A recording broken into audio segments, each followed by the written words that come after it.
Hello everyone, नमस्कार। Welcome to SK Patel IAS academy academy के online platform पर मैं बीके पटेल आप लोगों का प्रयोगशाला परिचारक की निशुल्क ऑनलाइन बैच में फिर से वेलकम करता हूं। आज के इस सेशन में हम फिजिक्स के अंतर्गत भौतिकी के अंतर्गत एक बहुत ही महत्वपूर्ण टॉपिक का अध्ययन करने वाले हैं, जो कि है लाइट या आपका प्रकाश। एग्जाम के पॉइंट ऑफ व्यू से जहां पर भी साइंस है और साइंस के अंतर्गत फिजिक्स है, तो फिजिक्स में ये जो चैप्टर है लाइट या प्रकाश, ये सबसे महत्वपूर्ण है और सबसे बड़ा भी है। पूरे के पूरे फिजिक्स में इससे सबसे ज्यादा प्रश्न बनने की प्रोबेबिलिटी रहती है, क्योंकि इसमें बहुत सारे कॉन्सेप्ट हैं, बहुत सारे तथ्य हैं, बहुत सारे सिद्धांत हैं। तो इस प्रकाश टॉपिक को हम आगामी 2-3 लेक्चर में कवर करने वाले हैं, क्योंकि एक लेक्चर में इसको आप पूरी तरीके से अच्छे से समझ नहीं सकते हैं। तो पूरे के पूरे प्रकाश में क्या क्या आपको पढ़ना है, ठीक है, इस लेक्चर में और आगामी लेक्चर में उसका एक ओवरव्यू मैं आपके सामने रख देता हूं कि पूरे के पूरे प्रकाश में आप किन किन चीजों का जो है वो आपका अध्ययन करेंगे। सबसे पहले तो प्रकाश में आपको समझना है प्रकाश की चाल के बारे में, प्रकाश के व्यवहार के बारे में, कि प्रकाश किस प्रकार की तरंग होती है, प्रकाश की चाल को कैसे माध्यम का जो अपवर्तनांक होता है वो आपका प्रभावित करता है, उसको मैं आपको समझाऊंगा। देन हम देखने वाले हैं कुछ प्रमुख पदार्थों के अपवर्तनांक। ये भी एग्जाम में डायरेक्ट जो है वो आपके पूछे जाते हैं कि अपवर्तनांक के आधार पर प्रकाश की चाल का जो है वो क्या प्रभाव पड़ता है। फिर हम इसमें देखने वाले हैं वर्ण विक्षेपण क्या होता है। वर्ण विक्षेपण के बाद हम एक दूसरा सिद्धांत देखेंगे जो कि कहलाता है आपका प्रकीर्णन या स्कैटरिंग। प्रकीर्णन स्कैटरिंग क्या होता है, इससे किस प्रकार के प्रश्न जो है वो आपके पूछे जाते हैं। परावर्तन या रिफ्लेक्शन क्या होता है, यहाँ से किस प्रकार के प्रश्न बनते हैं, कौन कौन से इसमें जो है वो आपके सिद्धांत है जो आपको याद रखने हैं, सभी को मैं डिटेल से आपको इमेज के माध्यम से हमेशा की क्लास की भांति जो है वो आपका समझाने वाला हूँ। परावर्तन पर आधारित ऑप्टिकल डिवाइसेस जो है अपने को पढ़ने हैं, अर्थात कि मिरर, दर्पण, समतल दर्पण के बारे में हम पढ़ेंगे, उत्तल दर्पण के बारे में पढ़ेंगे, अवतल दर्पण के बारे में पढ़ेंगे। इनसे किस किस प्रकार का प्रतिबिंब बनता है, क्या क्या डिफरेंसेस है इसमें, एग्जाम में यहाँ से किस किस प्रकार के प्रश्न जो है वो पूछे जाते हैं, कुछ फॉर्मूला जो है वो आपको याद रखना है। इन सभी जो है वो आपका दर्पण के बारे में, इन दर्पणों से किस प्रकार के चित्र बनते हैं, किन किन चीजों में इसका यूज किया जाता है, बकायदा इमेज के माध्यम से हम इसको समझने वाले हैं। अवतल दर्पण थोड़ा सा समतल दर्पण और उत्तल दर्पण की तुलना में जटिल होता है, क्योंकि यहाँ पे हर प्रकार की इमेज जो है वो अवतल दर्पण से जो है वो आपके बनते हैं। तो पूरे के पूरे कंडीशन को हम अवतल दर्पण का समझने वाले हैं कि वस्तु की स्थिति के अनुसार अवतल दर्पण पर किस किस प्रकार के प्रतिबिंब बनते हैं और एग्जाम में कैसे यहाँ से क्वेश्चन बनता है। उसके बाद हम अपवर्तन को समझने वाले हैं। परावर्तन समझने के बाद हम अपवर्तन समझेंगे, जो कि रिफ्लेक्शन कहलाता है। अपवर्तन के सिद्धांतों को समझने के बाद अपवर्तन से किस किस प्रकार के प्रश्न बनते हैं, वो सभी जो है मैं आपको बताने वाला हूँ। अपवर्तन पढ़ेंगे तो अपवर्तनांक को एक बार और यहाँ पे डिस्कस करेंगे, ठीक है। अपवर्तनांक के जो अपवर्तन के जो उदाहरण है जो एग्जाम में डायरेक्ट पूछे जाते हैं, उसको हम जो है वो आपका देखेंगे, चित्रों के माध्यम से मैं इसको समझाऊंगा। अपवर्तन पर आधारित ऑप्टिकल डिवाइस हम पढ़ेंगे, जो कि होता है लेंस। लेंस के सिद्धांत, लेंस के मात्रक, लेंस से किस किस प्रकार के प्रश्न बनते हैं, लेंस के प्रकार हम देखने वाले हैं, उत्तल लेंस, अवतल लेंस, ठीक है, जिसको कॉन्वेक्स लेंस और कॉन्केव लेंस के नाम से जाना जाता है। यहाँ से किस किस प्रकार के जो है वो आपके प्रश्न बनते हैं। और प्रमुख पदार्थों के अपवर्तनांक डिजिट में अपने को याद रखने हैं, डायरेक्ट पूछ देता है, ठीक है। पूर्ववर्ती एग्जाम में पूछे गए क्वेश्चन को भी मैं आपको यहाँ पे सॉल्व कराने वाला हूँ। उसके बाद हम देखेंगे टोटल इंटरनल रिफ्लेक्शन, अर्थात पूर्ण आंतरिक परावर्तन क्या होता है, इससे किस किस प्रकार के प्रश्न आज तक पूछे गए हैं या पूछे जाएंगे, इसको भी हम इमेज के माध्यम से जो है वो आपका समझेंगे, ठीक है। इसके बाद हम आगे बढ़ेंगे और मानव नेत्र के बारे में अध्ययन करेंगे, क्योंकि मानव नेत्र भले ही बायोलॉजी का टॉपिक लगता है, परंतु प्रकाश फिजिक्स के अंतर्गत भी हम इसको पढ़ते हैं, क्योंकि मानव नेत्र समानता रखता है कैमरे के मैकेनिज्म से। तो मानव नेत्र में किस प्रकार के लेंस पाए जाते हैं, मानव नेत्र में किस प्रकार का प्रतिबिंब वगैरह बनता है, इन सभी को हम देखने वाले हैं। और इस प्रकाश टॉपिक के सबसे अंतिम में हम देखने वाले हैं जो नेत्र संबंधित रोग होते हैं या नेत्र दोष होते हैं, निकट दृष्टि दोष को हम समझने वाले हैं, दूर दृष्टि दोष को हम समझने वाले हैं। इसके अलावा जो अन्य दृष्टि दोष होते हैं, जैसे कि आपका जरा दृष्टि दोष क्या होता है, दृष्टि वैषम्य क्या होता है, इन सभी को जो है हम आपका समझने वाले हैं। तो इस प्रकार से आप देख सकते हो कि जो प्रकाश वाला टॉपिक है वो काफी बड़ा है, ठीक है। इसीलिए मैंने आपको एक ओवरव्यू दिया कि इतनी सारी चीजें जो है वो प्रकाश में अपने को पढ़नी है। तो आप लोगों के लिए मैंने बहुत मेहनत किया है, स्लाइड जो है वो आपका प्रिपेयर किया है, इसीलिए क्लास लाने में थोड़ा सा विलंब होता है। कृपया इसको समझा करें, एकदम आतुर ना हो जाए। किसी भी टॉपिक को आप पढ़ें तो ऐसा पढ़ें कि आप उसको जिंदगी भर ना भूलें, और उससे किसी प्रकार का प्रश्न पूछे तो वो आपसे गलत ना हो, ठीक है। इस लेक्चर में हम क्या कवर करने वाले हैं? तो इस लेक्चर में हम देखने वाले हैं प्रकाश के अंतर्गत प्रकाश के चाल और व्यवहार के बारे में, अपवर्तनांक के बारे में थोड़ा सा देखेंगे कि प्रकाश की चाल माध्यम के अपवर्तनांक से किस प्रकार प्रभावित होती है, वर्ण विक्षेपण क्या होता है वो मैं आपको समझाने वाला हूं, प्रकीर्णन क्या होता है वो समझाने वाला हूं, परावर्तन क्या होता है वो समझाने वाला हूं, और यहां से किस प्रकार के प्रश्न एग्जाम में जो है वो आपके पूछे जाते हैं, ठीक है। तो फिजिक्स के अंतर्गत आज की क्लास में हम शुरुआत करते हैं किसके बारे में? प्रकाश के बारे में। सबसे पहले तो प्रकाश के बारे में आपको याद रखना है प्रकाश की चाल और व्यवहार के बारे में, ठीक है। तो देखिए, पूर्ववर्ती क्लासेस में मैंने प्रकाश को लेकर के कुछ चीजें जो है वो आपको बताई हुई हैं। पिछले क्लास में याद कीजिए, मैंने आपको तरंग के बारे में बताया था, ठीक है। और तरंग को हम दो भागों में जो है विभाजित करके पढ़े थे। मैंने कहा था कि एक यांत्रिक तरंग होता है ना, मैकेनिकल वेव्स होता है, और एक होता है अयांत्रिक तरंग, ठीक है। ये भी बताया था कि यांत्रिक तरंग उनको कहा जाता है जिनको चलने के लिए माध्यम की आवश्यकता होती है। माध्यम ठोस भी हो सकता है, द्रव भी हो सकता है, और गैस भी हो सकता है, ठीक है। अयांत्रिक तरंग के लिए मैंने बताया था कि अयांत्रिक तरंगों को माध्यम की आवश्यकता नहीं होती है, ये निर्वात में भी गमन करते हैं। फिर मैंने आपको ये बताया था कि यांत्रिक तरंग दो प्रकार का होता है, एक होता है अनुप्रस्थ तरंग और एक होता है अनुदैर्ध्य तरंग, ठीक है। अनुप्रस्थ तरंग मतलब जो सीधी रेखा में गमन करते हैं, अनुदैर्ध्य तरंग मतलब जो जिगजैग आड़ी तिरछी रेखा में दिशा में गमन करते हैं। अयांत्रिक तरंग में मैंने बताया था कि अयांत्रिक तरंग एक ही प्रकार का होता है, वो होता है कि आपका अनुप्रस्थ तरंग, और इसका मैंने एक अच्छा एग्जाम्पल दिया था कि इसका एग्जाम्पल है प्रकाश। तो प्रकाश किस प्रकार की तरंग हो जाती है बेटा? तो आप देख सकते हैं कि जो आपका प्रकाश है, ठीक है, प्रकाश जो है एक अयांत्रिक तरंग की कैटेगरी में आ रहा है, ठीक है, क्योंकि इसको चलने के लिए माध्यम जो है उसकी आवश्यकता नहीं होती।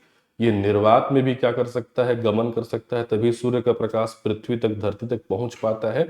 और अयांत्रिक में भी ये किस प्रकार का तरंग है? अनुप्रस्थ तरंग है। तो ये दो चीज जो मैं आपको बार बार मेंशन कर रहा हूं, ये एग्जाम में कई बार पूछा गया है कि प्रकाश किस प्रकार की तरंग है। तो याद रखना, प्रकाश अयांत्रिक जो है वो आपका तरंग होती है, यह एक अनुप्रस्थ तरंग होती है, सीधी रेखा में गमन करती है, इसको चलने के लिए माध्यम की आवश्यकता नहीं होती है, निर्वात में भी गमन करती है। एक क्वेश्चन और पूछता है कि प्रकाश किस प्रकार की तरंग है? तो प्रकाश विद्युत चुंबकीय तरंग की भांति भी व्यवहार करती है।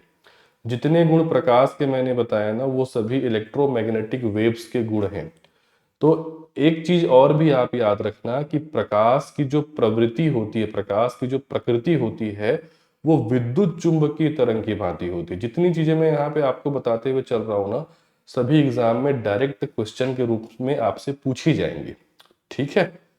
तो प्रकाश की बारे में ये चीजें जो है आप याद रखेंगे। इसी को मैं एक बार जो है रिवीजन करा देता हूं। उसके बाद हम प्रकाश की चाल देखेंगे कि प्रकाश जो है वो निर्वात में किस चाल से गमन करता है और माध्यम में किस चाल से गमन करता है। देखो, प्रकाश निर्वात में गमन कर सकता है, लेकिन इसका मतलब ये नहीं कि वो माध्यम में गमन नहीं कर सकता। निर्वात में जो गमन कर सकता है वो माध्यम में भी गमन कर सकता है, ठीक है। प्रकाश जो है सीधे सीधे डिपेंड करता है उसकी चाल माध्यम के अपवर्तनांक पर, वो मैं आगे आपको बताने वाला हूं। तो अभी तक हमने क्या समझा उसको रिवीजन कर लीजिए, और इसी जो मैं पढ़ा रहा हूं उसको आप नोट्स के रूप में रिवीजन कीजिएगा जब आप अध्ययन करेंगे तब, ठीक है। तो देखिए, सबसे पहले तो आपको याद रखना है कि प्रकाश जो है वो किस प्रकार की तरंग है। एक अयांत्रिक तरंग है और अनुप्रस्थ तरंग है। इसको गमन करने के लिए माध्यम की आवश्यकता नहीं होती है, यह सीधी रेखा में क्या करती है? गमन करती है, और इसकी प्रकृति विद्युत चुंबकीय तरंग के समान होती है। राइट। इतनी चीजें जो है वो आपको समझ में आई। ठीक। अब हम बात कर लेते हैं प्रकाश की चाल के बारे में, डायरेक्ट आपको एग्जाम में पूछ सकता है। देखिए, प्रकाश की जो आपकी चाल होती है वो निर्वात में और वायु में अलग अलग होती है। सामान्यतः प्रकाश की चाल निर्वात में 3 लाख किलोमीटर प्रति सेकंड होती है, जबकि वायु में अवरोध होते हैं। ठीक है, वायु कहीं पे सघन होती है, कहीं पे विरल होती है, तो इससे प्रकाश की चाल जो है वो कम हो जाती है माध्यमों में। ठीक है, माध्यम देखो जितना डेंस होता जाएगा, माध्यम जितना सघन होता जाएगा, प्रकाश की चाल भाई उतनी कम होती जाएगी। जाहिर सी बात है, अगर हम माध्यम में ठोस, द्रव और गैस को देखें तो प्रकाश गैसों में तीव्रता से गमन करेगा, प्रकाश की चाल गैस में ज्यादा होगी क्योंकि गैस जो है उसमें सघनता कम है। द्रव में जाएगा प्रकाश तो चाल कम हो जाएगी, ठोस में और कम हो जाएगी। ठीक है, और ठोस में भी सभी ठोस में प्रकाश गमन नहीं कर पाएगी भाई। जैसे कि मान लो प्रकाश जो है कांच वगैरह में, हीरे वगैरह में तो गमन करेगी, लेकिन एक लोहे के भीतर कैसे गमन करेगी, एक लकड़ी के भीतर कैसे गमन करेगी। तो जहाँ पे सघनता जो है बढ़ती जाएगी वहां पे प्रकाश की चाल कम होती जाएगी। ठीक है, सघनता से ज्यादा अच्छा वर्ड होता है इसका अपवर्तनांक, वो आगे मैं आपको समझाने वाला हूँ। ठीक है, तो आप इतना समझ लें कि निर्वात में प्रकाश की चाल सबसे अधिक होगी क्योंकि वहां पे कोई अवरोध नहीं है। वहां पे कितनी होती है, 3 लाख किलोमीटर पर सेकेंड अप्रोक्स, और वायु में होती है 2.25 लाख पर सेकेंड। ठीक है, इतना चीज समझ में आया। आगे बढ़ते हैं। अब मैं बार बार एक चीज आपको बोल रहा हूं कि प्रकाश की चाल माध्यम के अपवर्तनांक पर निर्भर करती है। तो इसी को चलिए हम आगे बढ़ के समझते हैं। ठीक है, कि प्रकाश की चाल माध्यम के अपवर्तनांक, जिसको इंग्लिश में कहते हैं रिफ्रैक्टिव इंडेक्स, इस पर निर्भर करता है। अब देखो, अपवर्तनांक के बारे में बताने से पहले अपवर्तनांक क्या होता है वो थोड़ा सा मैं आपको समझा देता हूं। ठीक है, ये जो वर्ड है अपवर्तनांक, रिफ्रैक्टिव इंडेक्स, ठीक है, अपवर्तनांक सबसे पहले आप ये समझो कि ये अपवर्तन वर्ड से बना है। अभी हम अपवर्तन पढ़े नहीं है, रिफ्रैक्शन पढ़े नहीं है। अपवर्तन मतलब रिफ्रैक्शन। ठीक है, और अपवर्तनांक मतलब होता है रिफ्रैक्शन इंडेक्स। ठीक, तो इसके लिए थोड़ा सा पहले आपको अपवर्तन को समझना पड़ेगा। इस टॉपिक पे जब हम आगे आएंगे अपवर्तन पे तो और डिटेल चर्चा करेंगे। सामान्यतः अपवर्तन मतलब सीधा सीधा प्रकाश किरणों का मुड़ना, प्रकाश किरणों का मुड़ना क्या कहलाएगा, अपवर्तन कहलाएगा। ठीक है, या बोल सकते हो प्रकाश किरणों का अपने मार्ग से विचलित होना, ये अपवर्तन कहलाएगा। हालांकि अपवर्तन की एक परिभाषा है कि प्रकाश किरण सघन माध्यम से विरल माध्यम में जाने पर या विरल माध्यम से सघन माध्यम में जाने पर अपने मार्ग से विचलित हो जाती है, अभिलंब की ओर झुक जाती है या अभिलंब से दूर हटती है। वो सभी मैं डिटेल से बताऊंगा अपवर्तन वाले जब चैप्टर पे हम पहुंचेंगे। फिलहाल एक सरल परिभाषा याद रखो आपके समझने के लिए कि अपवर्तन मतलब प्रकाश किरणों का विचलित होना, मुड़ना। भाई देखो, प्रकाश क्या है, सीधी रेखा में गमन करती है, लेकिन क्या होता है कि जब माध्यम चेंज होता है, ठीक है, ठोस, द्रव, गैस, ऐसा माध्यम चेंज होता है, तो प्रकाश किरणें जो है अपने मार्ग से इस प्रकार से विचलित हो जाती है, मुड़ने लगती हैं। यही क्रिया क्या है, आपका अपवर्तन। अपवर्तन की घटना होने के लिए माध्यम अलग अलग होना जरूरी है। एक ही माध्यम में आपका प्रकाश चलेगी तो उसमें अपवर्तन नहीं होगी, माध्यम चेंज होता है तभी अपवर्तन होता है। ठीक है, जैसे कि मान लो ठोस से द्रव में गई, द्रव से गैस में गई, तभी अपवर्तन की घटना होगी, तभी प्रकाश किरणें अपना मार्ग जो है वो आपका बदलेंगी। ठीक है, तो हर माध्यम जो होता है वो प्रकाश किरणों को मोड़ने की जो प्रवृत्ति होती है या उनको विचलित करने की प्रवृत्ति होती है, वो हर माध्यम में अलग अलग होती है। ठीक है, तो माध्यम में ये प्रकाश किरणों की जो विचलित करने की प्रवृत्ति है, इसी को उस माध्यम का अपवर्तनांक कहा जाता है। तो भाई जिस माध्यम का अपवर्तनांक जितना अधिक होगा वो प्रकाश किरणों को उतना अधिक मोड़ेगा या प्रकाश किरणों को उतना अधिक विचलित करेगा। जिस माध्यम का अपवर्तनांक कम होगा वो प्रकाश किरणों को कम मोड़ेगा, कम विचलित करेगा। तो भाई जिस माध्यम का अपवर्तनांक कम होगा वो प्रकाश किरणों को कम मोड़ेगा, कम विचलित करेगा, मतलब वहां पे प्रकाश की चाल क्या होगी, अधिक होगी। अरे बिना मुड़े चलेगा प्रकाश, बिना विचलित हुए चलेगा प्रकाश, तो जाहिर सी बात है वहां पे प्रकाश की चाल क्या होगी, अधिक होगी। लेकिन जिस माध्यम का अपवर्तनांक ज्यादा है, मतलब मोड़ने की प्रवृत्ति, विचलित करने की प्रवृत्ति उसमें ज्यादा है, तो वहां पे प्रकाश किरणें बहुत ज्यादा विचलित होंगी।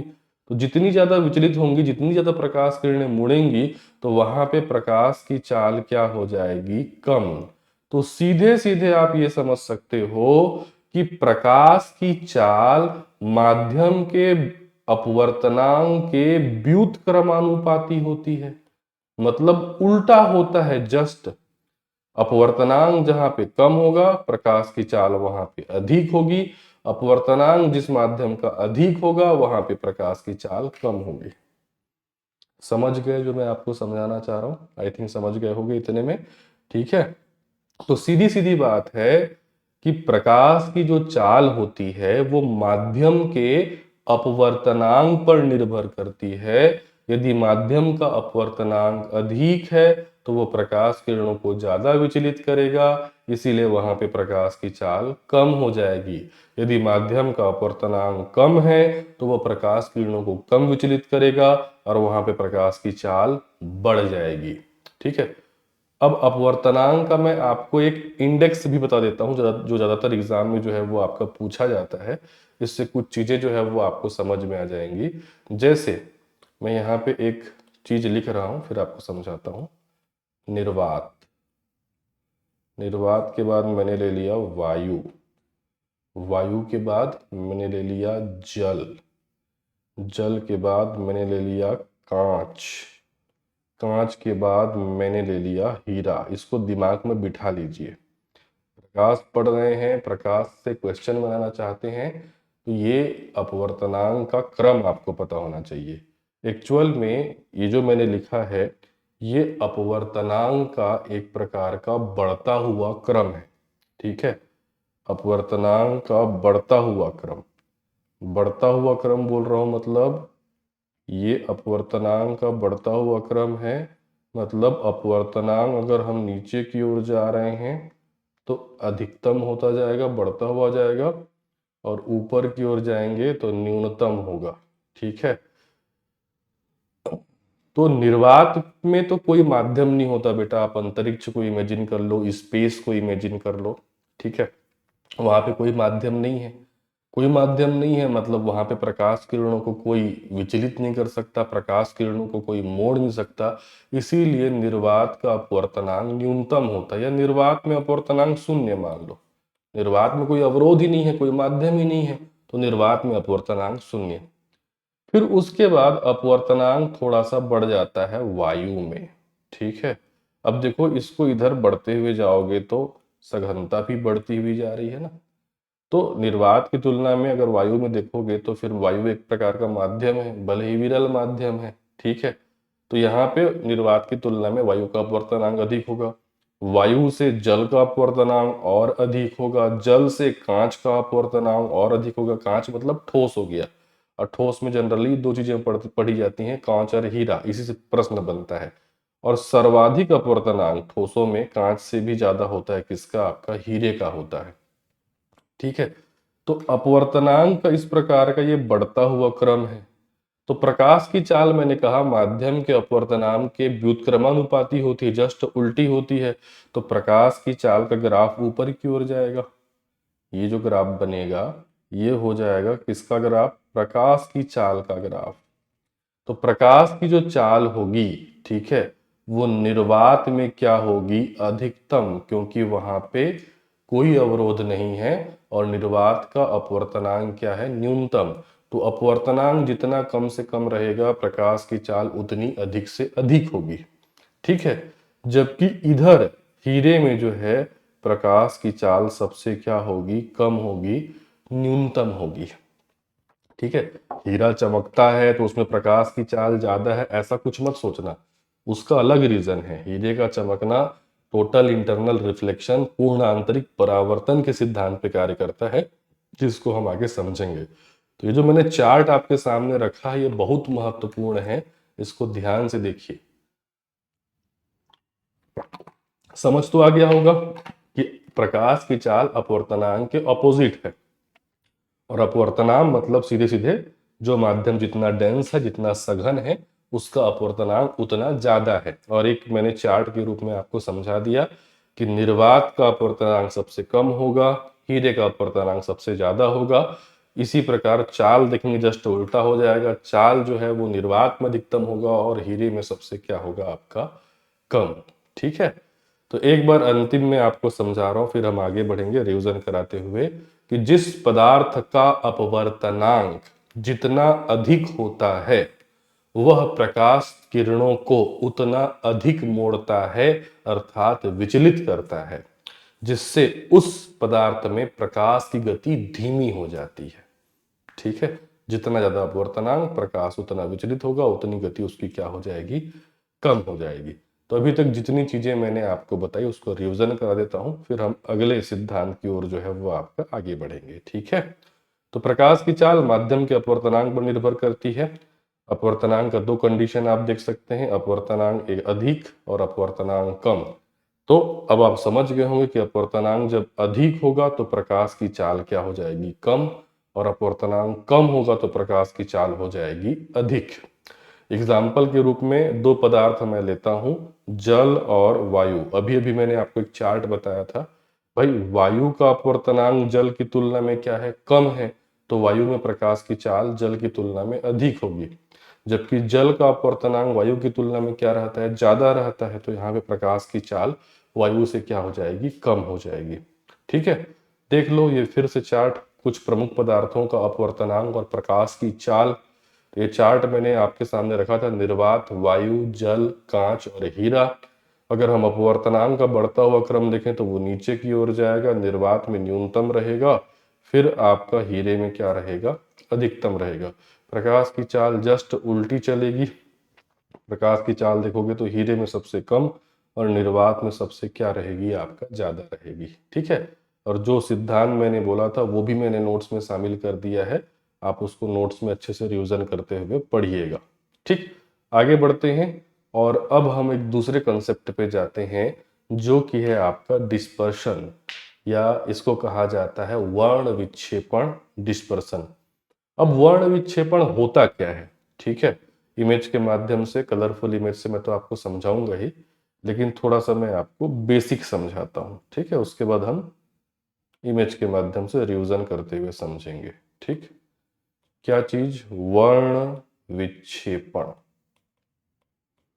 ठीक, अब देखो बेटा, डिस्पर्सन या वर्ण विक्षेपण हिंदी में अगर मैं बताऊं तो ये दो शब्द से मिलकर के बना हुआ है। वर्ण, वर्ण मतलब होता है क्या, रंग, विक्षेपण मतलब बिखरना।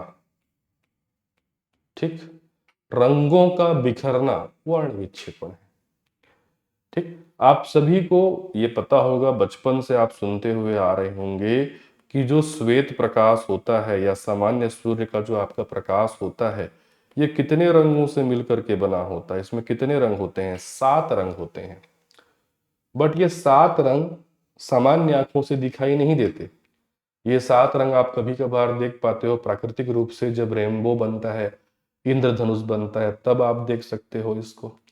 लेकिन अगर कृत्रिम रूप से प्रयोगशाला में इन 7 रंगों को प्राप्त करना है तो हमको श्वेत प्रकाश को गुजारना पड़ता है एक प्रिज्म से, है ना। जो साइंस के स्टूडेंट होंगे, नहीं भी होंगे तो 10th क्लास में तो प्रिज्म आपने देखा होगा, इस प्रकार का कांच का एक त्रिकोण आकार का टुकड़ा रहता है जिसको कहा जाता है प्रिज्म, ग्लास का बना होता है, कांच का बना होता है। जब श्वेत प्रकाश को इस प्रिज्म से जो है जब गुजारा जाता है तो ये प्रिज्म क्या करता है, श्वेत प्रकाश को 7 रंगों में विभक्त कर देता है। इस प्रकार से 7 रंगों में जो है श्वेत प्रकाश बट जाता है। ठीक है, अब श्वेत प्रकाश का नाम, और जो 7 रंग होते हैं, बचपन में आपकी टीचर ने, आपके मैडम ने, आपके सर ने जो है इसको याद कराया होगा, बैजानी हपीनाला करके। ठीक है, इस प्रकार से आपने याद किया होगा। जो इंग्लिश मीडियम वाले होंगे वो विबग्योर करके याद रखते हैं। ठीक है, बैजानी हपी नाला करके याद रखो, चाहे विबग्योर करके याद रखो। तो ये जो बैजानी हपी नाला है, ठीक है, ये क्या चीज है वो मैं थोड़ा समझा रहा हूं आपको। कौन सा क्रम बैजानी हपी नाला जो है वो आपका कहलाता है। एक्चुअल में देखिए क्या है, विबग्योर या बैजानी हपी नाला मैं लिख दे रहा हूं, देखिए बै जा नी ह पी नाला, ये 7 रंगों को याद करने का तरीका है, ठीक है। इंग्लिश में VIBGYOR, V I B G Y, उसके बाद ओ, उसके बाद आर। तो चाहे आप विबग्योर करके याद रखो या फिर बैजानी हपी नाला करके याद रखो, बस याद रखना है कि ये जो कोड है वो ऊपर से शुरू नहीं होता प्रकाश के वर्ण क्रम में, ये नीचे से शुरू होता है। बैजानी हपी नाला विबग्योर। अब इसका मतलब क्या है, हिंदी में ही लिख देता हूं। बै का मतलब बैंगनी, बै का मतलब क्या हो गया, बैंगनी। मैं इस साइड आ जा रहा हूं, है ना। बै का मतलब हो गया बैंगनी। जा का मतलब हो गया जामुनी। नी का मतलब हो गया नीला। ह का मतलब हो गया हरा। पी का मतलब हो गया पीला। और ना का मतलब हो गया नारंगी। ला का मतलब हो गया लाल। Violet, indigo, blue, green, yellow, orange, red, English में आप देखो तो इस प्रकार श्वेत प्रकाश को प्रिज्म में गुजार कर उसका कृत्रिम रूप से वर्ण विक्षेपण प्राप्त किया जा सकता है। इसीलिए मैंने कहा वर्ण विक्षेपण का मतलब, वर्ण अर्थात रंग, विक्षेपण मतलब उनको अलग अलग कर देना, उनको बिखेर देना। इसका एग्जाम्पल प्राकृतिक रूप से क्या होता है, इंद्रधनुष। ये क्वेश्चन पूछता है बेटा, इंद्रधनुष का बनना किसका एग्जाम्पल है। ऑप्शन में रहेगा ए परावर्तन, बी अपवर्तन, सी प्रकीर्णन, डी वर्ण विक्षेपण। ठीक है, तो इसका सही आंसर आपको टिक लगा देना है चुपचाप, क्या, वर्ण विक्षेपण। देखो सारी चीजें एक ही टाइप की साउंड करती है ना, परावर्तन, अपवर्तन, प्रकीर्णन, वर्ण विक्षेपण, पूर्ण आंतरिक परावर्तन, यही ऑप्शन में रहेंगे आपके। लेकिन सभी एग्जाम्पल का सिद्धांत अलग अलग है। इंद्रधनुष का बनना, चाहे प्राथमिक इंद्रधनुष हो, द्वितीयक इंद्रधनुष हो, उतना डीप नहीं जाएगा कि आपको प्राथमिक द्वितीयक इंद्रधनुष के बारे में पूछे, इसीलिए मैं उसको नहीं बता रहा हूँ। इंद्रधनुष दिमाग में बिठा लो कि रंगों का बिखरना, 7 रंगों में विभक्त हो जाना वर्ण विक्षेपण है। प्राकृतिक रूप से यह घटना इंद्रधनुष में होती है, कृत्रिम रूप से हम श्वेत प्रकाश को प्रिज्म में गुजार कर इस प्रकार से 7 रंगों में विभक्त कर सकते हैं, जिसमें सबसे नीचे की ओर जो रंग प्राप्त होता है वो होता है बैंगनी या वायलेट, और सबसे ऊपर की ओर जो रंग प्राप्त होता है वो है लाल या रेड। ठीक है, अब यहां से कई प्रकार के प्रश्न जो है वो एग्जाम में बनेंगे। ठीक, अब इन प्रश्नों को बताने से पहले मैं आपको ये बता दूं कि 2 चीजें आप याद रखिए, एक तरंग दैर्घ्य और एक आपका आवृत्ति। अब ये क्या है सर, ठीक, तरंग दैर्घ्य वेवलेंथ कहते हैं, और आवृत्ति तो मैंने पूर्ववर्ती बहुत सारे क्लासेस में इस वर्ड को यूज किया है। ठीक है, आवृत्ति अर्थात फ्रीक्वेंसी। इसका मतलब क्या है, अब श्वेत प्रकाश में जो 7 रंग हैं बेटा, उन हर रंगों का वेवलेंथ अलग अलग होता है, उन हर रंगों का तरंग दैर्घ्य अलग अलग होता है।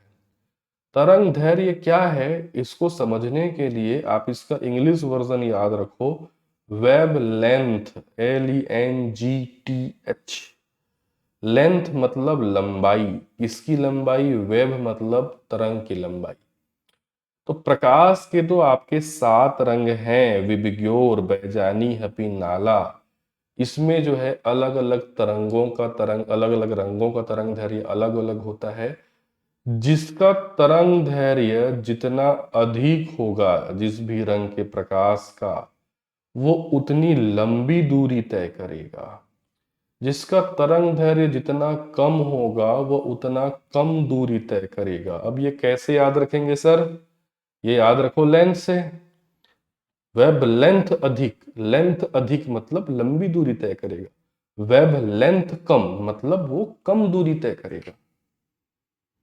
ठीक है, सीधा सीधा एकदम। इसीलिए मैंने कहा कि आपका इस इंग्लिश वर्ड से आप इसको याद रख सकते हैं। वेब लेंथ, लेंथ अधिक है, लंबी दूरी जाएगा वो प्रकाश। ठीक है, वेब लेंथ, लेंथ कम है, कम दूरी प्रकाश तय करेगा। खतरे के सिग्नल लाल रंग के बनाए जाते हैं, क्यों होता है ना ऐसा? खतरे के सिग्नल लाल रंग के ही क्यों बनाए जाते हैं? क्योंकि लाल रंग का तरंग दैर्घ्य सातों रंगों में सबसे अधिक होता है। इसीलिए लाल रंग जो होता है वो सबसे ज्यादा लंबी दूरी तक तय करता है और दूर से वो दिखाई देता है। इसीलिए हर खतरे के सिग्नल लाल रंग के बनाए जाते हैं। ठीक है, अब एक चीज याद रखना, तरंग दैर्घ्य बोल दिया, आवृत्ति बोल दिया, एक और वर्ड यहां पे बोल दे रहा हूं, प्रकीर्णन। आगे मतलब मैं पढ़ाने वाला हूं अभी इसी क्लास में। प्रकीर्णन मतलब प्रकाश का फैलाव, सरल अर्थ में। जिस प्रकाश का प्रकीर्णन जितना ज्यादा है वो उतना फैलेगा, और जिस प्रकाश का प्रकीर्णन जितना कम है वो उतना कम फैलेगा। अब बताओ, कोई प्रकाश लंबी दूरी कब तय करेगा? जब उसका फैलाव अधिक होगा कि कम होगा? फैलाव मतलब चौड़ाई से बोल रहा हूं ना। तो जो जितना कम फैलेगा, मतलब इस प्रकार से मैं बोल रहा हूं, जैसे मान लो एक कंडीशन ऐसा, ज्यादा फैल रहा है, कम दूरी तय करेगा। कम फैलाव ज्यादा दूरी तय करेगा। ठीक है, तो प्रकाश का फैलाव जितना कम होगा, प्रकीर्णन जितना कम होगा, वो उतनी अधिक लंबी दूरी तय करेगा। अर्थात जिस प्रकार का प्रकीर्णन, जिस प्रकाश का प्रकीर्णन जितना कम होता है उसका तरंग दैर्घ्य उतना अधिक होता है। और जिस प्रकाश का फैलाव अधिक होगा, प्रकीर्णन अधिक होगा, वो उतना कम दूरी तय करेगा। इससे ये पता चलता है कि तरंग दैर्घ्य और प्रकीर्णन एक दूसरे के ऑपोजिट होते हैं। फिलहाल तो अभी आप एक को समझो, तरंग दैर्घ्य को, फिर प्रकीर्णन को ऑटोमेटिक समझ जाओगे। तो अभी जो मैंने समझाया उससे आपको ये समझ में आया कि लाल रंग का तरंग दैर्घ्य सबसे ज्यादा होता है। तो ये देखो बेटा, ये तरंग दैर्घ्य का बढ़ता हुआ क्रम, ये है तरंग दैर्घ्य, वेव लेंथ का बढ़ता हुआ क्रम। मतलब बैगनी रंग का तरंग दैर्घ्य सबसे कम होता है, लाल रंग का तरंग दैर्घ्य सबसे ज्यादा होता है। इसीलिए लाल रंग सबसे ज्यादा दूरी तय करता है और खतरे के सिग्नल लाल रंग के बनाए जाते हैं। तरंग दैर्घ्य के जस्ट ऑपोजिट होते हैं प्रकीर्णन और आवृत्ति। ये भी पूछता है किसकी आवृत्ति कम है, किसकी ज्यादा है, किसका प्रकीर्णन कम होगा, किसका ज्यादा होगा। तो आवृत्ति का जो और प्रकीर्णन का जो आपका ग्राफ हो जाएगा वो नीचे की ओर जाएगा। इसका ग्राफ किधर जाएगा? ये इस प्रकार से नीचे की ओर जाएगा। ठीक है, तो ये ग्राफ है किसका? प्रकीर्णन का और किसका? आवृत्ति का। मतलब लाल रंग का प्रकीर्णन सबसे कम होता है, लाल रंग की आवृत्ति सबसे कम होती है, और बैंगनी रंग की आवृत्ति या प्रकीर्णन सबसे अधिक होता है। ठीक है, जाहिर सी बात है भाई, लाल रंग का प्रकीर्णन सबसे कम होता है तभी तो वो लंबी दूरी तक तय करता है। तो ये कंसेप्ट आपको समझ में आ गया, तरंग दैर्घ्य का, आवृत्ति का, प्रकीर्णन का। एक बार मैं रिवीजन करा देता हूँ वर्ण विक्षेपण को, फिर हम प्रकीर्णन की ओर आगे बढ़ते हैं। ठीक, देखिए, तो प्रकीर्णन, वर्ण विक्षेपण या डिस्पर्शन होता क्या है? श्वेत प्रकाश 7 रंगों से मिलकर के बना होता है, जिन्हें प्रकाश का वर्ण विक्षेपण करके प्राप्त किया जा सकता है। ठीक है, इसका सबसे अच्छा एग्जाम्पल है कि हम एक प्रिज्म लेते हैं प्रयोगशाला में, यदि अपने को प्राप्त करना है तो, और व्हाइट लाइट को उसमें गुजारते हैं। तो जब ये व्हाइट लाइट इस ग्लास प्रिज्म से गुजरता है तो इस प्रकार से वो 7 रंगों में विभक्त हो जाता है, जिसको हम बैजानी हपी नाला करके जो है आपका याद रख सकते हैं।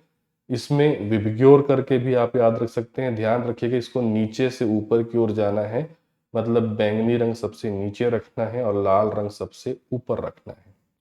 ठीक, तो वर्ण विक्षेपण में याद रखेंगे बैंगनी रंग सबसे नीचे और लाल रंग सबसे ऊपर होता है। ठीक है, प्राकृतिक रूप से ये घटना होती है इंद्रधनुष में, जो आप में से कई लोगों ने देखा होगा। अब जो मैंने आपको बताया था कि इसमें जो तरंग दैर्घ्य का क्रम होता है वो नीचे से ऊपर की ओर जाता है इस प्रकार से। तो बैंगनी रंग का तरंग दैर्घ्य सबसे कम और लाल रंग का तरंग दैर्घ्य सबसे अधिक होता है, इसीलिए सबसे लंबी दूरी तक गमन करता है लाल रंग। खतरे के सिग्नल इसीलिए लाल रंग के बनाए जाते हैं, जबकि आवृत्ति जस्ट तरंग दैर्घ्य के ऑपोजिट होती है। और इसमें प्रकीर्णन को भी याद रखना कि प्रकीर्णन भी तरंग दैर्घ्य के जस्ट क्या होती है, ऑपोजिट होती है। तो चलिए अब हम बात कर लेते हैं किसके बारे में, प्रकीर्णन के बारे में। प्रकीर्णन को इंग्लिश में स्कैटरिंग जो है वो आपका कहा जाता है। इसके लिए कुछ अलग कॉन्सेप्ट नहीं याद रखना है, इसके लिए वही जो इमेज मैंने आपको बताया था वही याद रखना है। बस प्रकीर्णन की परिभाषा याद रख लो कि प्रकाश का किसी भी अवरोध से टकराकर बिखर जाना या फैल जाना ही क्या है, प्रकाश का प्रकीर्णन है। ठीक है, प्रकीर्णित हो जाना मतलब फैल जाना।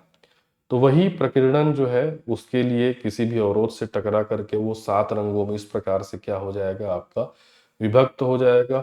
और ये चार्ट मैं आपको पहले से बता चुका हूं। प्रकीर्णन जो है आपका ऊपर से नीचे की ओर जाता है, ये है प्रकीर्णन।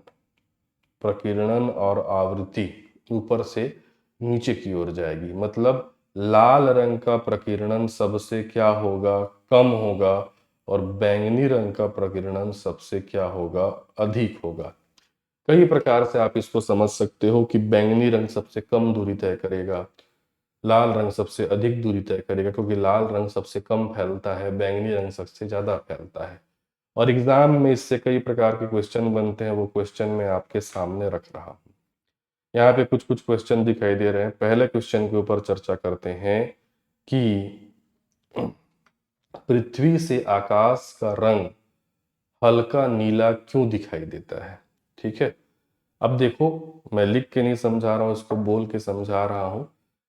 ये सभी का उत्तर है प्रकीर्णन। जितने यहाँ पे क्वेश्चन हैं कि पृथ्वी से आकाश का रंग नीला क्यों दिखाई देता है, गहरा जल नीला क्यों दिखाई देता है, या समुद्र नीला क्यों दिखाई देता है, चंद्रमा से या अंतरिक्ष से हम आकाश को देखते हैं तो वो काला क्यों दिखाई देता है, सूर्योदय या सूर्यास्त के समय सूर्य लाल क्यों दिखाई देता है, खतरे अथवा रेलगाड़ी के जो सिग्नल होते हैं वो लाल रंग के बनाए जाते हैं क्यों। सभी का उत्तर है प्रकीर्णन।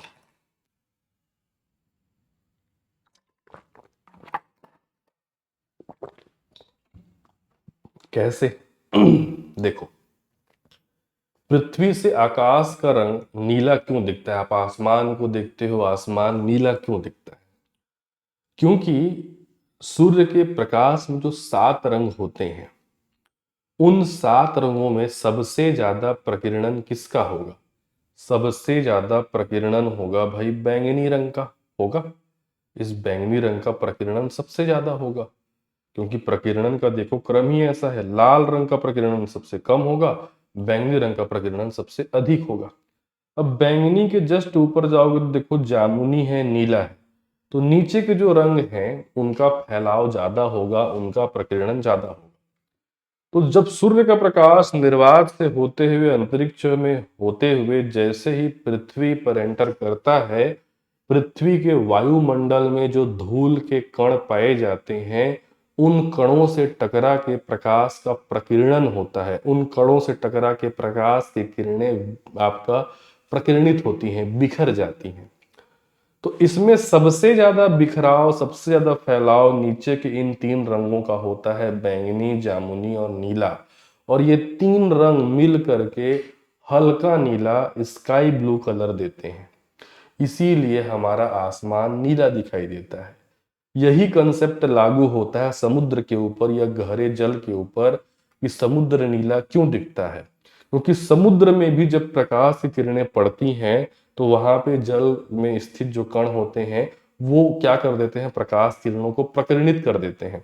और सबसे ज्यादा फैलाव इन्हीं नीचे के 3 रंगों का होता है, बैंगनी, जामुनी और गहरा नीला। लेकिन ये तीनों मिल करके एक फीका नीला या स्काई स्काई ब्लू कलर जो है वो आपका देते हैं। ठीक है, तो अगर आपसे प्रश्न पूछे कि आसमान का नीला दिखाई देना प्रकाश का कौन सा गुण है, उत्तर लेना है प्रकीर्णन। ठीक है, समुद्र का नीला दिखाई देना किसके चलते है, तब भी उत्तर लेना है प्रकीर्णन। और क्या क्या क्वेश्चन बताया था मैं आपको? और क्वेश्चन ये बताया था कि भाई चंद्रमा के तल से, या बोल सकते हो जब अंतरिक्ष में हो आप, उस वहां से आकाश नीला क्यों नहीं दिखता, वहां पे आकाश काला क्यों दिखता है? भाई अंतरिक्ष में आकाश नीला नहीं दिखाई देगा, जैसे ही आप हमारे वायुमंडल को पार करोगे आकाश काला हो जाएगा। रीजन, अंतरिक्ष में वायु है नहीं, अंतरिक्ष में कोई माध्यम है ही नहीं, तो अंतरिक्ष में प्रकाश किरणों का प्रकीर्णन होता ही नहीं है। तो भाई प्रकाश किरणों का परावर्तन, वहां पे प्रकीर्णन होगा ही नहीं, तो आकाश नीला कैसे दिखाई देगा, वहां पे काला दिखाई देगा। आकाश नीला केवल वायुमंडल में दिखाई देगा, ठीक है। वायुमंडल से बाहर जैसे गए, चाहे अंतरिक्ष में गए, चाहे चंद्रमा पर गए, चाहे मंगल पे गए, चंद्रमा में कोई वायुमंडल है नहीं, मंगल में कोई वायुमंडल है नहीं, अंतरिक्ष में कोई वायुमंडल है नहीं, तो प्रकाश किरणों का प्रकीर्णन होगा ही नहीं, तो वहां पे अंतरिक्ष या आकाश काला दिखाई देगा, ठीक है। अगला क्वेश्चन है, सूर्योदय अथवा सूर्यास्त के समय सूर्य या आकाश लाल क्यों दिखाई देता है? अब इसको समझना, ध्यान से सुनिएगा। जब सूर्यास्त होता है या जब सूर्योदय होता है, तो सूर्य हमसे सर्वाधिक दूरी पर होता है। सूरज अपना कलर नहीं बदलता, ठीक है। सूर्योदय के समय और सूर्यास्त के समय सूर्य हमसे सबसे अधिक दूरी पर रहता है। सूर्य की दूरी भी चेंज नहीं हो रही है, लेकिन देखो सूर्य ऐसे उगता है, दोपहर 12 बजे से सर के ऊपर जाता है, फिर शाम को 6-7 बजे इधर आता है। तो क्षैतिज से जहां पे हम खड़े हैं, वहां से सूर्य की जो दूरी होती है वो सूर्योदय के समय और सूर्यास्त के समय सबसे ज्यादा होती है। तो सबसे लंबी दूरी तक केवल एक ही प्रकाश किरण हमारी आंखों तक पहुंच पाती है, वो है लाल रंग। आपको अभी मैं कुछ देर पहले बताया था कि लाल रंग का प्रकीर्णन सबसे कम होता है, लाल रंग का तरंग दैर्घ्य सबसे अधिक होता है, वेवलेंथ सबसे अधिक होता है। लाल रंग जो होता है वो लंबी दूरी तय करता है, ठीक है। इसीलिए वहां से हमको ऐसा लगता है कि सूर्य लाल दिखाई दे रहा है, क्योंकि उतनी दूरी से बाकी जो रंग है वो हम तक नहीं पहुंच पाते, केवल फिल्टर होकर के लाल रंग पहुंच पाता है। इसीलिए सूर्योदय के समय भी और सूर्यास्त के समय भी जो सूर्य होता है वो लाल रंग का या नारंगी रंग का दिखता है, क्योंकि लाल और नारंगी रंग देखो ऊपर की तरफ है, इनका फैलाव प्रकीर्णन सबसे कम होता है, इनका तरंग दैर्घ्य सबसे ज्यादा होता है और लंबी दूरी तक ही जाते हैं। Got it? सेम वही कंसेप्ट है, खतरे के सिग्नल अथवा रेलगाड़ी के सिग्नल लाल रंग के क्यों बनाए जाते हैं? ताकि दूर से लोग उसको देख पाए, क्योंकि लाल रंग सबसे लंबी दूरी जो है वो आपका तय करता है। तो ये हो गए प्रकीर्णन से बनने वाले कुछ क्वेश्चन। आई होप आपको ये चीजें समझ में आ गई होंगी। अब हम जो है वो आपका आगे बढ़ते हैं, अगले सिद्धांत पे जाते हैं, जो कि है आपका परावर्तन या रिफ्लेक्शन। रिफ्लेक्शन एक आपका बड़ा बोलना चाहिए चैप्टर है, टॉपिक है। इस क्लास में तो मैं पूरे रिफ्लेक्शन को कंटिन्यू नहीं कर पाऊंगा, क्योंकि रिफ्लेक्शन जब हम पढ़ते हैं, परावर्तन जब हम पढ़ते हैं, तो एक प्रमुख ऑप्टिकल डिवाइस पढ़ते हैं जो कि है दर्पण, और दर्पण से कई प्रकार के प्रश्न बनते हैं। लेकिन परावर्तन क्या है, बेसिक क्वेश्चन क्या बनते हैं परावर्तन से, उसको इस लेक्चर में मैं समझा देता हूँ। फिर परावर्तन से संबंधित जो ऑप्टिकल डिवाइस है, दर्पण वगैरह, हम उसको नेक्स्ट लेक्चर में जो है वो कंटिन्यू करेंगे, ठीक है। अब देखिए परावर्तन क्या होता है। नॉर्मली परावर्तन की कोई एक निश्चित परिभाषा नहीं है। प्रकाश का किसी भी चिकने पृष्ठ से टकरा कर वापस लौटने की जो घटना है वो परावर्तन कहलाएगी। या प्रकाश जब एक माध्यम से दूसरे माध्यम में जो है वो आपका जाने पर दूसरे माध्यम में इधर जाने की बजाय अपने ही माध्यम में जब वापस लौट आएगा, वही परावर्तन है।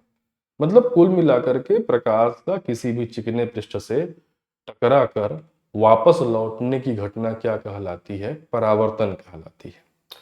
अब देखो परावर्तन में कुछ चीजें हैं जो आपको एग्जाम के पॉइंट ऑफ व्यू से समझनी है, कि आपतित किरण क्या होता है, परावर्तित किरण क्या होता है, आपतन कोण क्या होता है, परावर्तन कोण क्या होता है, अभिलंब जो है वो किसे कहते हैं।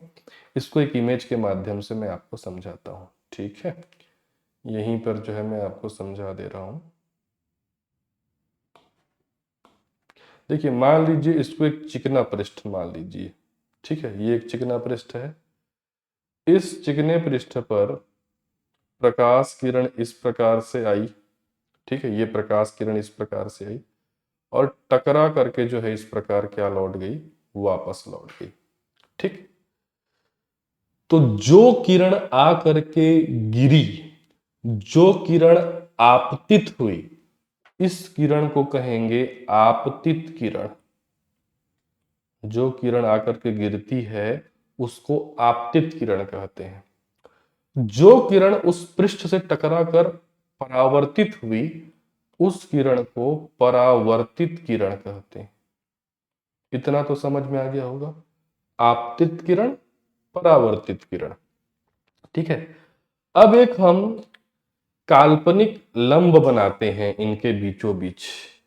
इस प्रकार से हम एक काल्पनिक क्या बना लेते हैं, ये एक लंब खींच लेते हैं इस प्रकार से, ये काल्पनिक, ठीक है। तो ये जो आपतित किरण है इस प्रकार से जो गिरी, ये, और ये जो हमने एक लंब खींचा, काल्पनिक रेखा खींची, इसको अभिलंब कहा जाता है। तो ये आपतित किरण और इस अभिलंब, यहां पे एक कोण बनेगा, बनेगा। आपतित किरण और अभिलंब के बीच जो कोण बनता है उसको आपतन कोण कहते हैं।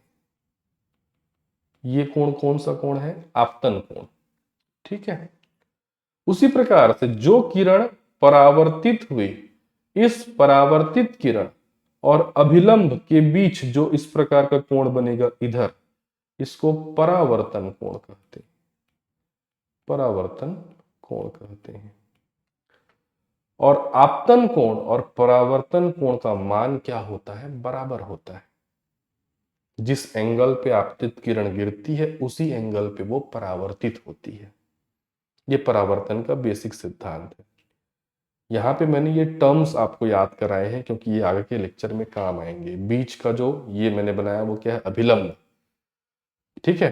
तो अभिलंब और आपतित किरण के बीच का कोण आपतन कोण, अभिलंब और परावर्तित किरण के बीच का कोण परावर्तन कोण। आपतन कोण बराबर परावर्तन कोण, यही है परावर्तन, ठीक है बेटा। चलो रिवीजन करा दे रहा हूं, फिर कुछ सिद्धांत हम देखेंगे इंटरेस्टिंग जो यहां से प्रश्न के रूप में बनते हैं। तो परावर्तन क्या है, ये देखो, ये है परावर्तन। अभी जो चित्र मैंने बताया थोड़ा सा उसका एडवांस वर्जन है, आप देख सकते हो। ये बीचों बीच क्या है, अभिलंब है, ये है आपतित किरण, ये है परावर्तित किरण। आपतित किरण और अभिलंब के बीच जो कोण बन रहा है ये आपतन कोण, अभिलंब और परावर्तित किरण के बीच जो कोण बन रहा है ये है आपका परावर्तन, ठीक है। परिभाषा क्या बना सकते हो, तो परिभाषा ये बना सकते हो कि प्रकाश का चिकने पृष्ठ से टकराकर वापस लौटने की जो घटना होती है, या प्रकाश एक माध्यम से दूसरे माध्यम में जाने पर पुनः उसी माध्यम में वापस लौट आना, क्या कहलाता है, परावर्तन कहलाता है, ठीक है। अब देखो परावर्तन के कुछ सिद्धांत समझिए, बेसिक सिद्धांत, ठीक है, जो एग्जाम में आपको डायरेक्ट जो है वो पूछे जाते हैं। क्या क्या प्रश्न बनता है वो मैं थोड़ा सा आपको बता दे रहा हूं। ये प्रश्न बनता है कि लाल रंग की गेंद को नीले प्रकाश में रखने पर वो कौन से रंग की दिखाई देगी, लाल रंग, नीले रंग, काला रंग, इनमें से कोई नहीं। सफेद रंग के प्रकाश में रखने पर किस रंग की दिखाई देगी, लाल रंग के टोपी को यदि हम आपका पीले रंग के प्रकाश में रखते हैं तो वो किस रंग की दिखाई देगी। ऐसा क्वेश्चन बना है कई बार। इसको समझने के लिए आपको ये समझना पड़ेगा कि कोई भी वस्तु जो हमको दिखाई दे रही है, आप अपने मोबाइल में या लैपटॉप में जो मुझको देख पा रहे हैं, उसका कारण है परावर्तन। परावर्तन के कारण ही कोई वस्तु हमको दिखाई देती है। प्रकाश किरणें उस वस्तु से टकराकर हमारे आंखों में पहुंचती हैं और हम उस वस्तु को देख पाते हैं। फॉर एग्जाम्पल के लिए मान लीजिए ये मेरा मोबाइल है, इस मोबाइल को मैं या आप अपने मोबाइल को देख पा रहे हैं क्योंकि प्रकाश किरणें इस वस्तु से टकरा करके हमारे आंखों में पहुंच रही हैं। अंधेरे में हम क्यों नहीं देख पाते हैं भाई, अंधेरे में हम किसी वस्तु को क्यों नहीं देख पाते, क्योंकि अंधेरे में प्रकाश नहीं है। तो प्रकाश किरणें परावर्तित होकर के हमारे आंखों में पहुंच नहीं पा रही हैं, इसीलिए अंधेरे में हम किसी वस्तु को नहीं देख पाते।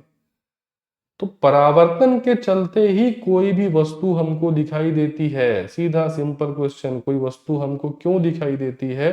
परावर्तन के चलते। और जो वस्तु जिस रंग को परावर्तित करती है, वस्तु उसी रंग की दिखाई देती है। लाल रंग की वस्तु लाल रंग को परावर्तित करती है तो वो लाल दिखाई देती है। ये नीला रंग का बॉटल नीले रंग को परावर्तित कर रहा है, नीला दिखाई दे रहा है। लेकिन काले और सफेद का क्या? देखो, जो वस्तु जिस रंग की दिखाई देती है ना, उस रंग को वो परावर्तित करती है, शेष रंगों को अवशोषित कर लेती है। श्वेत प्रकाश कितने रंगों से मिलकर के बना है? 7 रंगों से मिलकर के बना है। तो जो वस्तु लाल रंग की दिखाई दे रही है वो लाल रंग को परावर्तित कर रही है, बाकी को अवशोषित कर ले रही है। जो वस्तु नीले रंग की दिखाई दे रही है, नीले रंग को परावर्तित कर रही है, बाकी को अवशोषित कर ले रही है। जो वस्तु पीले रंग की दिखाई दे रही है, पीले रंग को परावर्तित कर रही है, बाकी को अवशोषित कर ले रही है। तो जो वस्तु जिस रंग को परावर्तित करती है वो उसी रंग की दिखाई देती है। लेकिन मैंने कहा काला रंग और सफेद रंग का क्या? जैसे ये काला है, ये एक पाउच है, ये काला रंग का दिखाई दे रहा है। कोई वस्तु काले रंग की तभी दिखाई देती है जब वो सभी रंगों को अवशोषित कर लेती है। 7 रंगों को जब अवशोषित कर लेती है तब वो वस्तु इस प्रकार से काले रंग की दिखाई देगी। याद रखना, काला मतलब परावर्तित होकर के कुछ आ ही नहीं रहा है हमारे आंख में, इसीलिए वो कैसा दिख रहा है? काला। सफेद, जैसे कि मान लो ये कौन सा रंग है? सफेद रंग है। तो सफेद रंग, जब कोई वस्तु 7 रंगों को परावर्तित कर दे, जब कोई वस्तु सभी रंग को परावर्तित कर दे, तब वो सफेद दिखाई देगी। मान लो इस पे प्रकाश टकराया और ये 1 2 3 4 5 6 7 सातों रंग को परावर्तित कर दी, तो वो 7 रंग मिल के फिर से सफेद बन गया ना। भाई, श्वेत प्रकाश 7 रंगों से मिलकर के बना है, इस पे टकराया और ये सातों को परावर्तित कर दी, 7 रंग मिल करके फिर श्वेत रंग बन गया, तो ये वस्तु कैसी दिखाई देगी? सफेद दिखाई देगी। ये क्वेश्चन इजी है, कई बार पूछा है। याद रखना, कोई वस्तु सफेद रंग की तभी दिखाई देगी जब वो सातों के सातों रंग को परावर्तित कर दे या सभी रंगों को परावर्तित कर दे। कोई वस्तु काली तभी दिखाई देगी जब सभी रंगों को क्या कर ले? अवशोषित कर ले। ये देखो, चित्र के माध्यम से समझा रहा हूं। 3 बॉल मैंने रखा हुआ है। पहला है लाल रंग, दूसरा है सफेद रंग, तीसरा है काला रंग। पहले लाल रंग को थोड़ा सा आप नोटिस करो। लाल रंग की वस्तु लाल इसलिए दिखाई दे रही है, ये गेंद लाल रंग का इसलिए दिखाई दे रहा है क्योंकि ये लाल रंग को परावर्तित कर रहा है, शेष बाकी जो 6 रंग है उसको अवशोषित कर ले रहा है।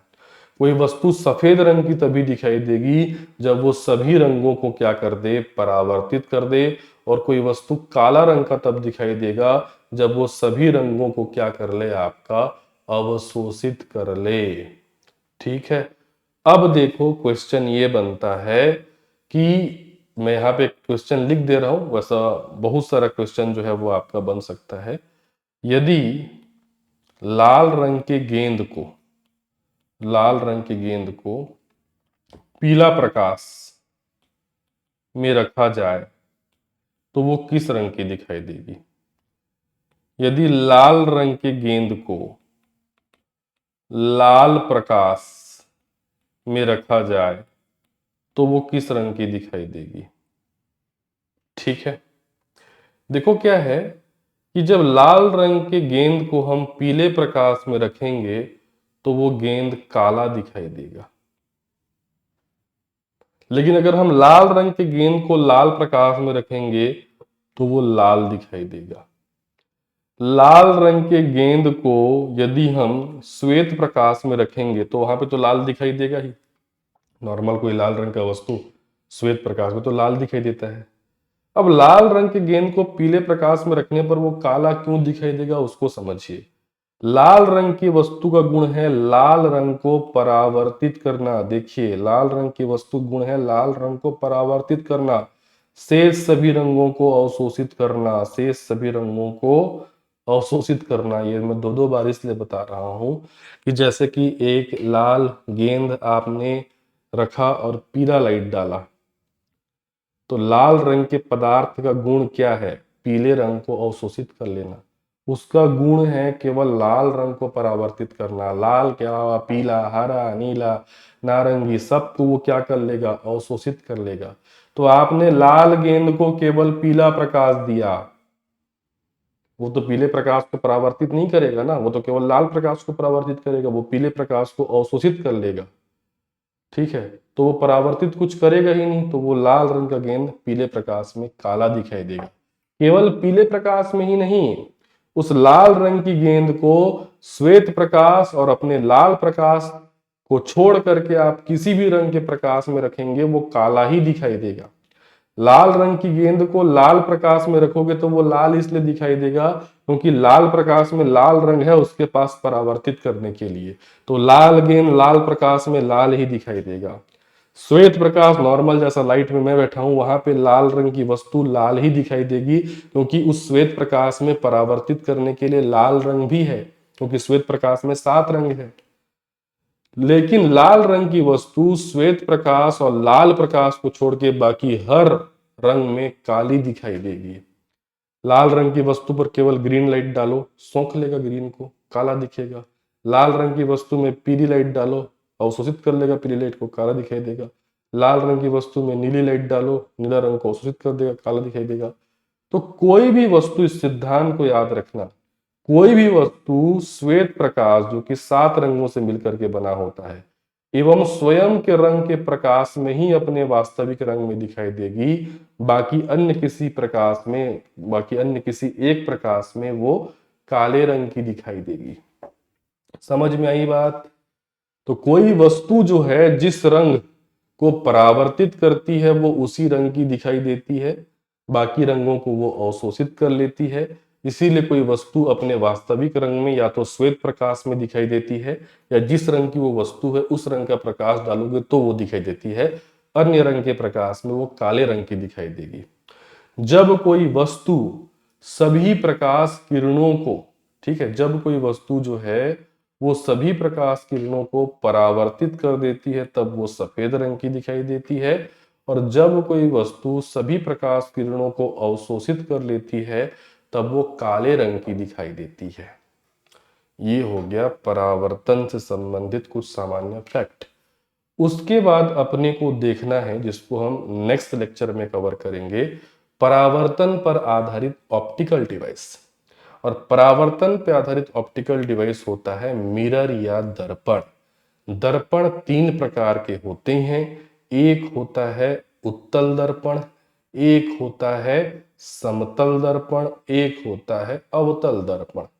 Convex mirror, plane mirror, concave mirror, ये क्या क्या होते हैं, इनके क्या सिद्धांत है, किस दर्पण से कैसा प्रतिबिंब बनता है, किससे आभासी बनता है, किससे वास्तविक बनता है, किसमें सीधा बनता है, किसमें उल्टा बनता है, किसमें वस्तु से छोटा बनता है, किसमें वस्तु के बराबर बनता है, किसमें वस्तु से बड़ा बनता है। ढेर सारे कंसेप्ट हैं, किसको पर्दे पर प्राप्त कर सकते हैं, किसको पर्दे पर प्राप्त नहीं कर सकते, बहुत सारे कॉन्सेप्ट हैं और कई प्रकार के प्रश्न बनते हैं। एमसीक्यू सीरीज में मैंने यहाँ से क्वेश्चन भी आपको पूछे हुए हैं।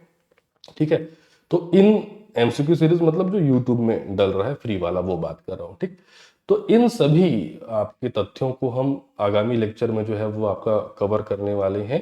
ठीक, तो अभी तक जो छात्र जो है हमारे निःशुल्क ऑनलाइन बैच से नहीं जुड़े हैं वो निःशुल्क ऑनलाइन बैच से जुड़ जाइए। इसके लिए स्क्रीन के नीचे जो व्हाट्सअप नंबर दिया हुआ है वहां पे आप अपना नाम लिखिए, प्रयोगशाला लिखिए और हमसे जुड़ सकते हैं।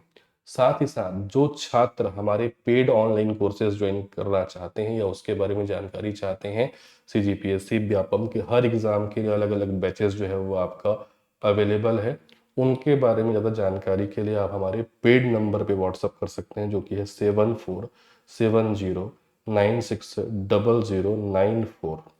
याद रखें इस नंबर पे केवल वही छात्र मैसेज करें जिनको अलग अलग पेड ऑनलाइन कोर्स के बारे में जानकारी चाहिए।